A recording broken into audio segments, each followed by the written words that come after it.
Hello dear friends, how are you. I hope आप सब लोग फाइन होंगे, अपना ध्यान रख रहे होंगे।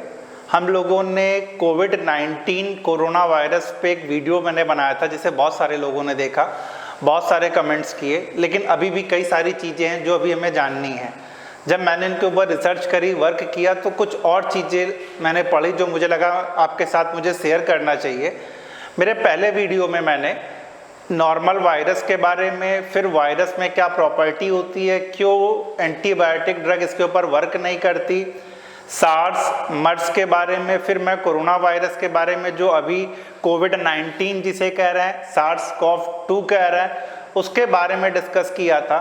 क्या क्या स्ट्रैटेजी गवर्नमेंट ऑफ इंडिया ने फॉलो करी है। उसके बाद मैंने एक और वीडियो बनाया था कि लॉकडाउन का क्या इफेक्ट है। इन दोनों वीडियो से डिफरेंट अभी जो मैं आपके साथ डिस्कस करने जा रहा हूँ, ये वो साइंटिफिक पॉइंट्स है जिसके ऊपर government of India basically focus कर रही है। हमारे इंडिया के जो रिसर्च ऑर्गेनाइजेशन है वो इसके ऊपर फोकस कर रहा है। उनका क्या लॉन्ग टाइम गोल है, वो कैसे इस डिजीज़ को देखते हैं, इन सब चीज़ों के बारे में जो मैंने रिसर्च करी है वो आज मैं आपके साथ डिस्कस करने जा रहा हूँ। तो ये बड़ा इंपॉर्टेंट वीडियो है जनरल इन्फॉर्मेशन के लिए भी, और जितना ज़्यादा हम अवेयर होंगे उतना ज़्यादा हम अपने आप को प्रोटेक्ट कर पाएंगे। हर चीज़ के लिए गवर्नमेंट के ऊपर या अदर ऑर्गेनाइजेशन के ऊपर भरोसा ना करके, जब तक आप खुद नहीं रेडी होगे कोई आपकी हेल्प नहीं कर सकता। Let us start the discussion. जो डिस्कशन मैंने स्टार्ट किया है आज, पहला पॉइंट लिखा है government of India. Government of India के वो डिपार्टमेंट, वो मिनिस्ट्री जो साइंस से डील करती है, साइंस एंड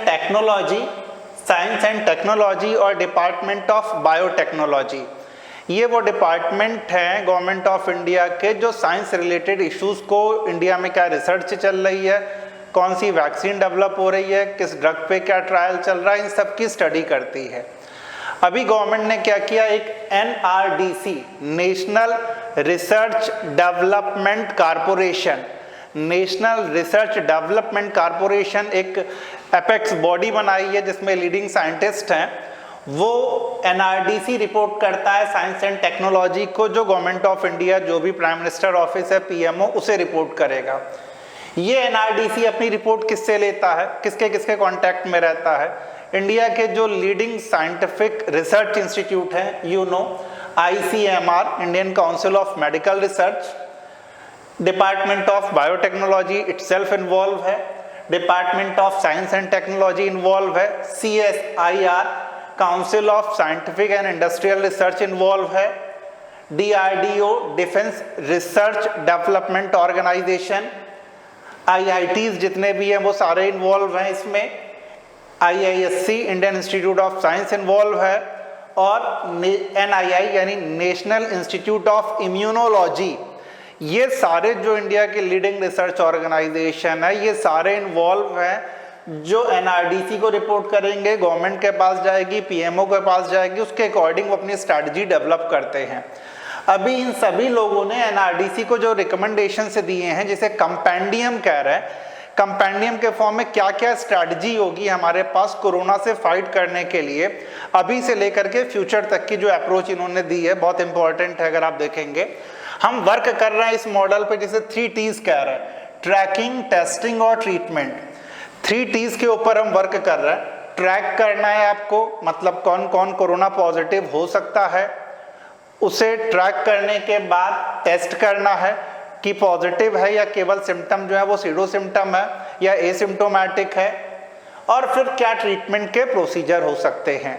ये 3 T's के ऊपर गवर्नमेंट ऑफ इंडिया वर्क कर रही है। ये सारे वो ऑर्गेनाइजेशन है जो इसमें हेल्प कर रहे हैं।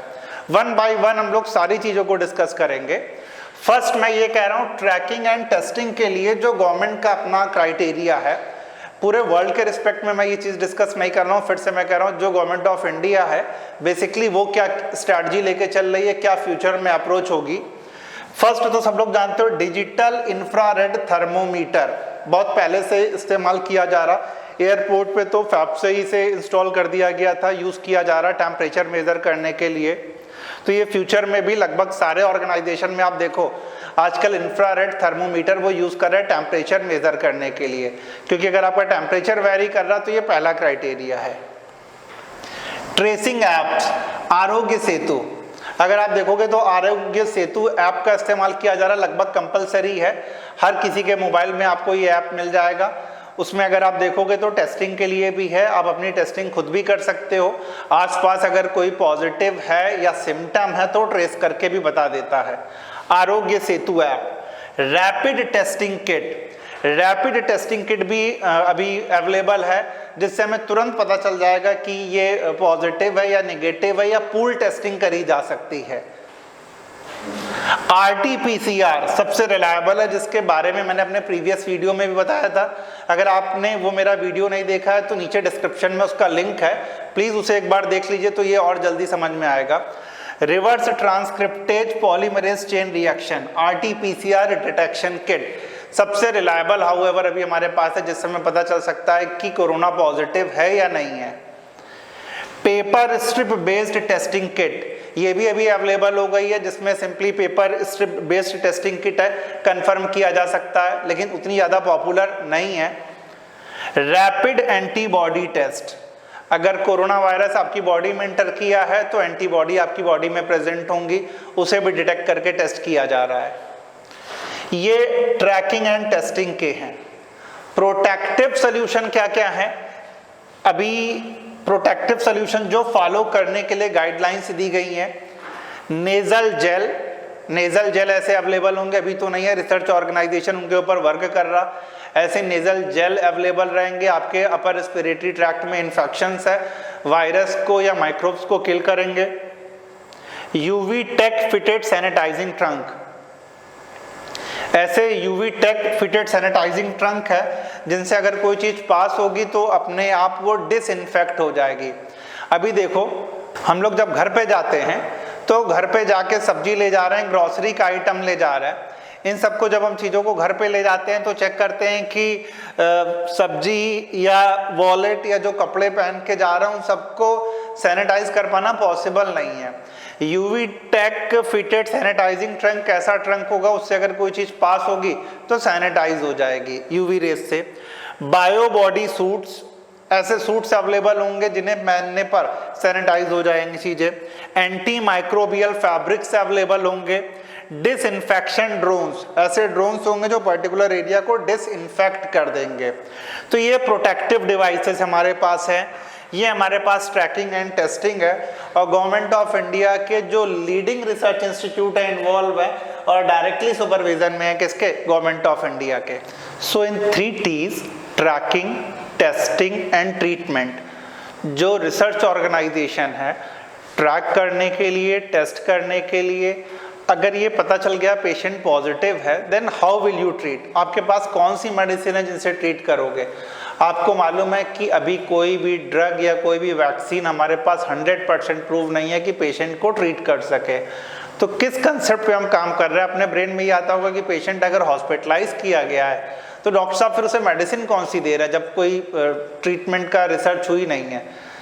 ICMR या जो CSIR जो लीडिंग रिसर्च इंस्टीट्यूट है, उन्होंने जो गवर्नमेंट को गाइडलाइंस दी है, उन गाइडलाइंस के अकॉर्डिंग जो वर्क कर रहे हैं, they are doing work on repurposing of drug पे वर्क किया जा रहा है। रीपर्पजिंग का मतलब होता है हमारे मेडिसिन में, जो ड्रग पहले किसी और पर्पस के लिए यूज करी जा रही थी, अब हम देखना चाहते हैं कि कोरोना पॉजिटिव पेशेंट पे इनके क्या रिजल्ट्स हमें मिलते हैं, क्योंकि कोरोना पॉजिटिव भी वायरल डिजीज है। पहली जो मोस्ट कॉमन ड्रग आपको मालूम है, डोनाल्ड ट्रंप ने हाइड्रोक्सीक्लोरोक्विन और एजिथ्रोमाइसिन के कॉम्बिनेशन को यूज करने के लिए कहा था। हाइड्रोक्सीक्लोरोक्विन और एजिथ्रोमाइसिन। उसके बाद आपको मालूम है इंडिया से बहुत ज़्यादा डिमांड बढ़ गई थी कि HCQ को आप भेजो। HCQ हाइड्रोक्सीक्लोरोक्विन जो ड्रग है वो इंडिया में काफ़ी लॉन्ग टाइम से मलेरिया के पेशेंट को ट्रीट करने के लिए यूज़ करी जाती है, र्यूमेटॉइड आर्थराइटिस में यूज़ करी जाती है, ल्यूपस के पेशेंट को ट्रीट करने के लिए यूज़ करी जाती है। इस मेडिसिन का जो वर्किंग मैकेनिज्म है, बेसिकली ये सेल को इन्फेक्ट होने से प्रिवेंट करती है। अगर कोई कोरोना पॉजिटिव सेल है, आपको मालूम है अगर वायरस का इन्फेक्शन होगा, वायरस आपकी सेल के अंदर जाएगा, रेप्लिकेट करेगा, अपने नंबर इंक्रीज करेगा, because viruses are obligate parasite. ये ड्रग क्या कर रही है, सेल को इम्यून कर रही है, जिससे सेल के अंदर वायरस ना जा सके उसे रोक रही है। तो प्रिवेंटिव या प्रोफाइलैक्सिस मेजर SCQ हो सकता है।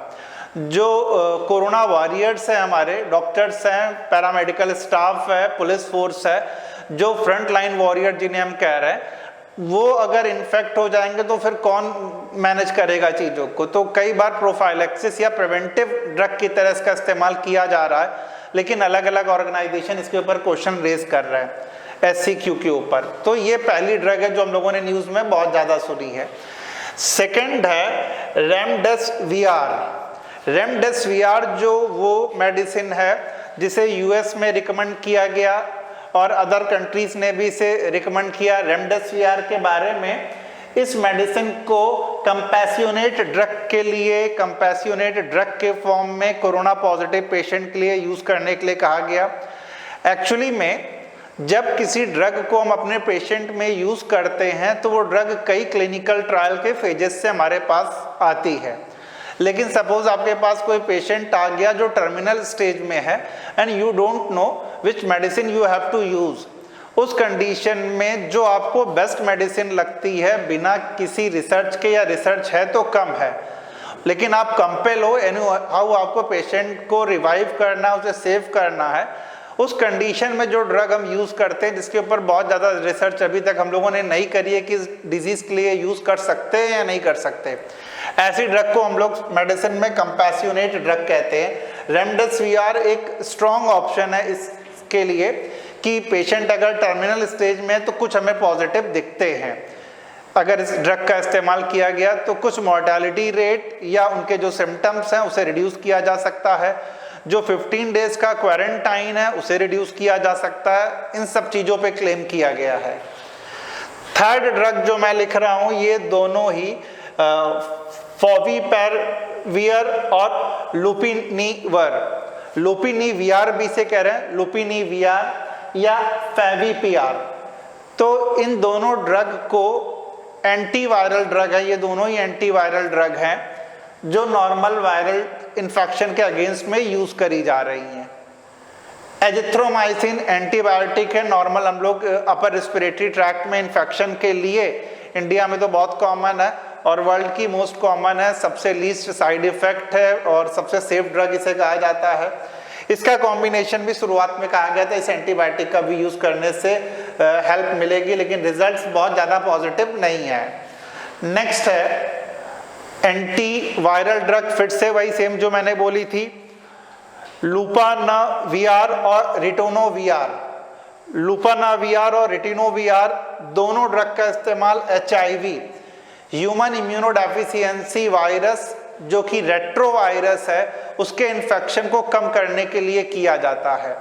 और इन दोनों एंटीवायरल ड्रग का इस्तेमाल इम्यूनिटी को भी इनहेंस करता है। यू नो, अगर कोई HIV पॉजिटिव है तो T हेल्पर सेल काउंट कम हो रहे हैं, मतलब उसकी इम्यूनिटी कम हो रही है। HIV से एड्स, एक्वायर्ड इम्यूनोडेफिशिएंसी सिंड्रोम, अगर इम्यूनिटी आपकी कम होगी तो अपॉर्चुनिस्टिक इन्फेक्शन के चांसेस इंक्रीज कर जाएंगे। ये ड्रग आपके इन अपॉर्चुनिस्टिक इन्फेक्शंस को रिड्यूस कर रही है। अब आपको इन्फेक्शन कम होंगे तो आपकी इम्यूनिटी इनहेंस करेगी, तो ये भी प्रोफाइलैक्सिस मेडिसिन के फॉर्म में यूज करी जा रही है। Very low dose of dexamethasone, very low dose of dexamethasone. Dexamethasone is a type of steroid. It is a type of steroid. It is anti-inflammatory. Inflammation को रिड्यूस करेगा, तो prophylaxis के फॉर्म में इसका भी इस्तेमाल किया जा सकता है। और प्लांट से आपको मालूम है गवर्नमेंट के अंडर में जितने भी अलग अलग सिस्टम है मेडिसिन के, होम्योपैथी हो, चाहे वो आयुर्वेद हो, चाहे वो यूनानी हो, गवर्नमेंट ने सबसे कह दिया है आप सब रिसर्च करो और जहाँ से भी मैक्सिमम या बेस्ट पॉसिबल ऑप्शन हो हमारे लिए आप अवेलेबल करवाओ। फ्लेवोनॉइड्स भी एक स्ट्रॉन्ग ऑप्शन के फॉर्म में सामने आया है। ज़्यादातर प्लांट का नेचुरल प्रोडक्ट है, एंटीवायरल है फ्लेवोनॉइड्स। बीच बीच में देखो गवर्नमेंट ऑफ इंडिया ये भी आपको बताती है कि कौन कौन सी चीज़ें लो जिससे आपकी इम्यूनिटी इनहेंस करे। तो ये ड्रग के कॉम्बिनेशन कुछ नेचुरल भी है जिसमें फ्लेवोनॉइड्स बहुत इंपॉर्टेंट है, ये सारी चीज़ें हैं। नेक्स्ट मैं आपके साथ अब डिस्कस करने जा रहा हूँ वैक्सीन्स के बारे में। वैक्सीन्स में हम लोगों ने अभी तक क्या क्या कर लिया है। सो दी वैक्सीन्स जिनके ऊपर इंडिया में और अब्रॉड अदर कंट्रीज में भी वर्क चल रहा, वैक्सीन का कंसेप्ट हमें क्लियर होना चाहिए। जिन बच्चों को नहीं पता है वो पहले मेरा वैक्सीन का वीडियो देखे, नीचे लिंक मैंने डिस्क्रिप्शन में शेयर कर रखा है। वैक्सीन में पैथोजेंस को वीक करके, एटीन्यूएट करके या उसके किसी पार्टिकल को हमारी बॉडी में इंट्रोड्यूस करवाते हैं, पैथोजन को, यस, जिससे आपकी बॉडी इम्यूनिटी जनरेट कर सके। वैक्सीन के कंसेप्ट को मैं सिंगल लाइन से समझाता हूँ। अगर आपके ऊपर कोई अटैक करने आ रहा है तो उससे बचने का सबसे बेस्ट तरीका अगर मैं आपसे पूछूंगा तो क्या है? आप कहोगे मैं पेरेंट्स को बताऊंगा, किसी और को बताऊंगा, लेकिन वो बार बार आपको धमकी दे रहा है, तो बेस्ट तरीका ये है कि एक बार आप उसे कन्फ्रंट करोगे कि प्रॉब्लम क्या है, आप क्यों मुझे परेशान कर रहे हो। वैक्सीन का कंसेप्ट यही है, जब बॉडी में पैथोजन इंटर कर रहा है, बॉडी खुद इम्यूनिटी डेवलप कर रही है, और अगर ये इम्यूनिटी परमानेंट डेवलप हो जाए मेमोरी सेल्स के वाया, तो होल लाइफ आपको उस वायरस का इन्फेक्शन होने के चांसेस बहुत लेस हो जाएंगे। तो ये वैक्सीन का सिंगल लाइन कंसेप्ट है। डिटेल अगर आपको जानना है तो मेरा वैक्सीन का वीडियो आप देख सकते हैं। वैक्सीन के कंसेप्ट से पहले एक बार कोरोना वायरस यानी कोविड-19 का एक सिंपल स्ट्रक्चर देखते हैं। कोविड-19 में आपको मालूम है स्पाइक प्रोटीन है, एम प्रोटीन है, RNA, single stranded positive sense RNA है, और चारों तरफ ये प्रोटीन कोटिंग है। ये वायरस हमारी बॉडी में आई, नोज और माउथ के वाया इंटर करता है। इंटर करने के बाद जो अपर रेस्पिरेटरी ट्रैक्ट है, ट्रैकिया, ब्रोंकाई, इनकी सेल के पास ये रिसेप्टर है जिसे कहते हैं ACE2 रिसेप्टर। इस ACE2 रिसेप्टर से ये वायरस बाइंड कर जाता है, और बाइंड करने के बाद सेल के अंदर इंटर करेगा। ऑब्लिगेट पैरासाइट है, अपनी मिलियन ऑफ कॉपीज फॉर्म करेगा, फिर दूसरे सेल को इन्फेक्ट करेगा, वहां मिलियन ऑफ कॉपीज फॉर्म करेगा। ये इस वायरस के अटैक करने का या इन्फेक्ट करने का तरीका है। अब हमें इसके अगेंस्ट में वैक्सीन डेवलप करनी है। पूरे वर्ल्ड में क्या क्या ऑल्टरनेटिव अप्रोचेस फॉलो करी जा रही है, उसका एक सुपरफिशियल व्यू हम लोग देख सकते हैं समझने के लिए। पहला व्यू, जो पैथोजन जो डिजीज कॉज कर रहा, हम लोगों ने जो डिजीज्ड पेशेंट है उनसे वायरस के सैंपल कलेक्ट किए हैं, उसको वीकेंड फॉर्म में चेंज किया है। जब आप उसकी कल्चरिंग काफ़ी लॉन्ग टाइम तक करवाते रहोगे, बार बार कल्चरिंग करवाओगे और स्टार्व मीडियम में कल्चर करवाओगे, तो धीरे धीरे वो वायरस वीक हो जाएगा। उसे जब अब ट्रांसफ़र किया जाएगा तो वो इम्यूनिटी तो जनरेट करेगा लेकिन डिजीज कॉज नहीं करेगा। ऐसी वैक्सीन्स में जो वायरस यूज़ किए जा रहे हैं उन्हें वीकेंड वायरस या वीकेंड वायरस कह रहे हैं, वायरस को वीक कर दिया गया है। इनएक्टिवेटेड वायरस, जो वायरस डिजीज कॉज कर रहा उसे हीट किल्ड किया जा रहा, केमिकल्स के वाया किल किया जा रहा। आपकी बॉडी में जाकर के इम्यूनिटी तो स्टिमुलेट करेगा लेकिन डिजीज कॉज नहीं करेगा। तीसरा, वायरल वेक्टर, हम लोग वेक्टर के वाया ऐसे जीन को सेल में इंट्रोड्यूस करवाएंगे जो जीन इन्फेक्शियस प्रोटीन फॉर्म करेंगे सेल के अंदर। वो प्रोटीन इम्यूनिटी तो डेवलप करेंगे लेकिन डिजीज कॉज नहीं करेंगे। तो वेक्टर के वाया वो प्रोटीन कोड करवा रहे हैं, वेक्टर के वाया जीन ट्रांसफर कर रहे हैं, जीन वो प्रोटीन फॉर्म करेंगे जो इम्यूनिटी तो डेवलप करेगा लेकिन डिजीज कॉज नहीं करेगा। एग्जाम्पल अगर और क्लियर करना है, स्पाइक प्रोटीन एम प्रोटीन है, ACE2 से बाइंड कर रही है। अभी जीनोम की स्टडी कर ली गई है, जीनोम के किस पार्ट के वाया ये पर्टिकुलर प्रोटीन फॉर्म किया जाता है, केवल उस पार्ट की क्लोनिंग करके हम क्लोनिंग वेक्टर के वाया ट्रांसफर करेंगे, सेल के अंदर प्रोटीन बनेगा, इम्यूनिटी डेवलप होगी।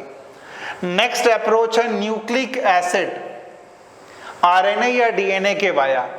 जो इन्फेक्टेड सेल है, इन्फेक्टेड सेल, उसे टारगेट करके सेल की परमेबिलिटी इंक्रीज करेंगे, डीएनए इंटर करेगा, इंटर करने के बाद इम्यूनिटी इंक्रीज करेगा, ऐसे प्रोटीन्स फॉर्म करेगा जो उसे किल कर सके, या ऐसे प्रोटीन्स फॉर्म करेगा जिससे इम्यूनिटी इन्हेंस हो सके।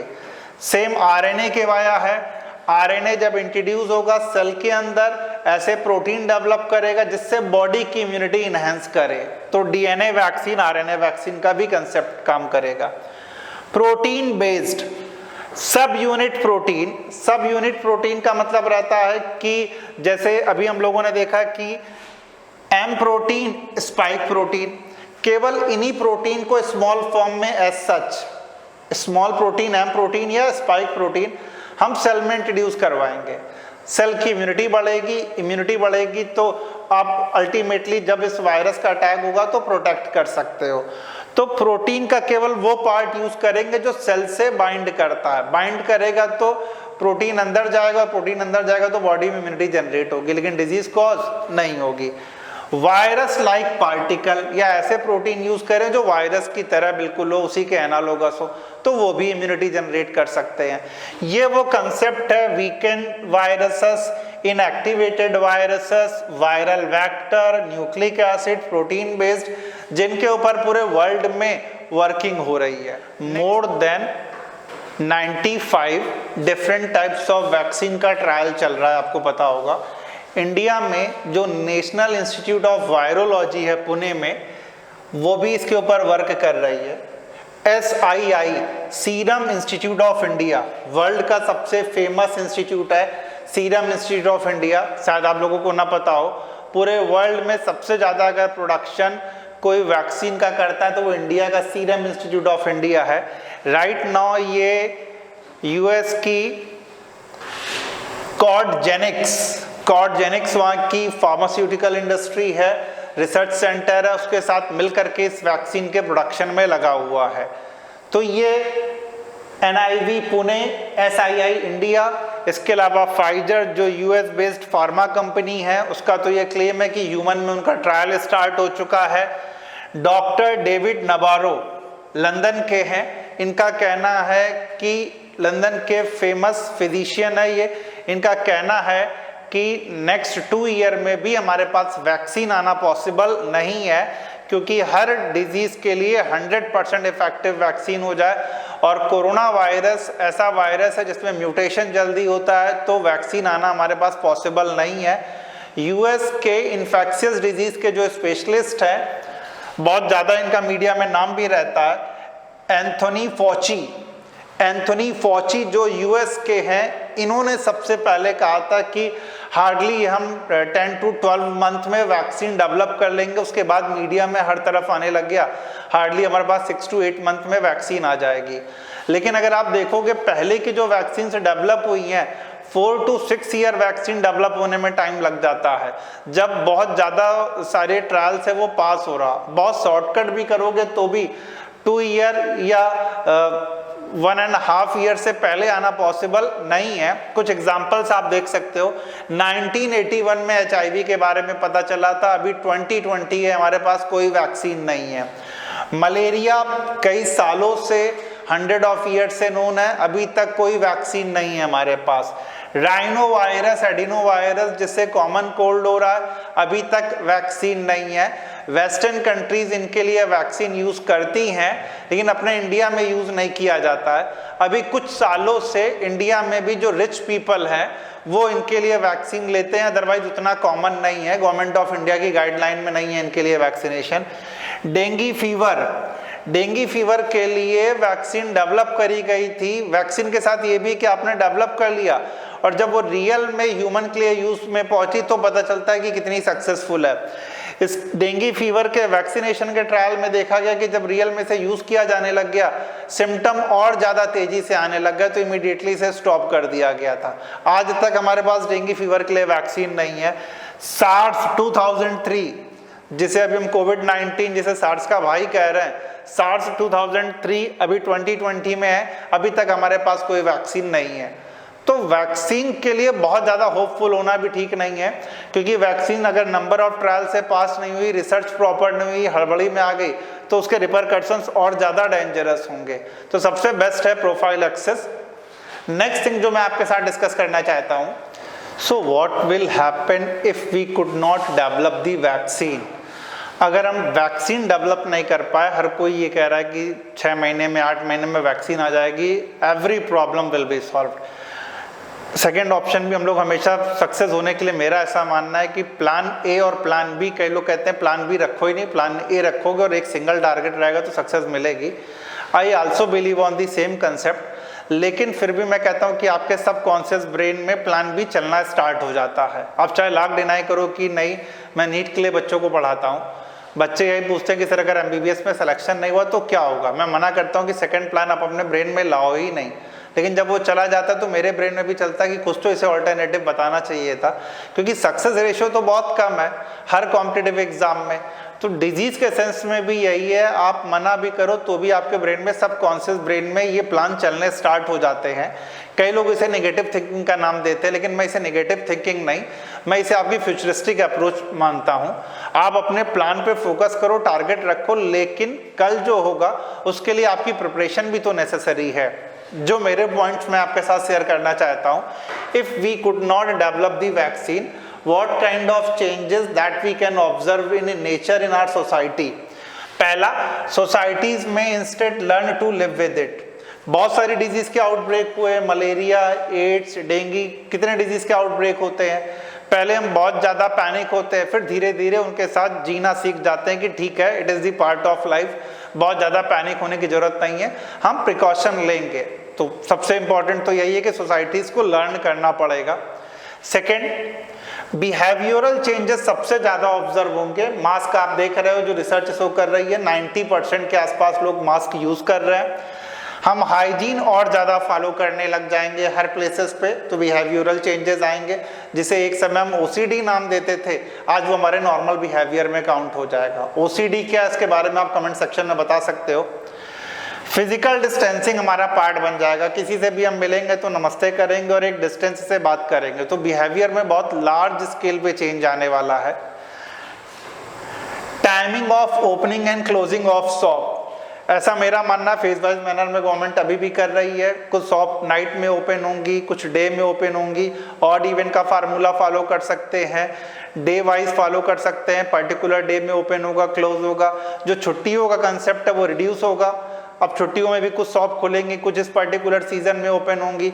विंटर सीजन में आउटब्रेक होने का चांस ज़्यादा है, तो उस समय के लिए हम लोग सेव करके रखेंगे कि उस समय शॉप क्लोज करेंगे, स्कूल्स क्लोज करेंगे। तो इस तरीके से ये सारे चेंजेस मेरे हिसाब से आने चाहिए। मोर रेस्ट्रिक्शन, अभी जितने हम फ्री हैं पहले अभी तो नहीं है फ्री। पहले हम लोग कहीं भी चले जाते थे, कोई हाइजीन नहीं, जहाँ भूख लगी वहाँ पे अपन जो भी ओपन में मिल रहा खा लिया। लाइफ में और रेस्ट्रिक्शन आएंगे, हर जगह ऐसा फ्रीली हम लोग जाएंगे नहीं। कौन से हॉट स्पॉट एरिया है, कौन से रेड जोन है, कौन से ग्रीन जोन में है, तो ये सारी चीज़ें हम लोग ध्यान में करेंगे, तब वहाँ पे मूव करेंगे। हमारे मूवमेंट पे रेस्ट्रिक्शन होगा। फेज वाइज लॉकडाउन, मतलब लॉकडाउन को कंप्लीटली मेरे हिसाब से कभी रिमूव नहीं किया जाएगा। जो रेड जोन एरिया है वहाँ भी कंटेनमेंट जोन होगा, इस पर्टिकुलर एरिया में कोई नहीं जा सकता।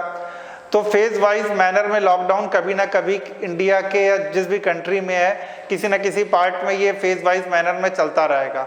आपके मूवमेंट में रेस्ट्रिक्शन होगा, तो कंप्लीटली मेरे हिसाब से नहीं हटा पाएंगे। और जो फंडामेंटल राइट्स है हमारे, सबको मालूम है कॉन्स्टिट्यूशन जिन्होंने पढ़ा है, उन फंडामेंटल राइट्स को सकता है फिर से रीराइट करना पड़े। तो self isolation at any time, किसी भी पर्सन को कभी भी कहा जा सकता है कि आप जा करके 14 डेज के क्वारंटाइन में रहिए क्योंकि आपके पास सिम्टम है। तो कभी भी किसी को सेल्फ आइसोलेशन में जाना पड़ सकता है।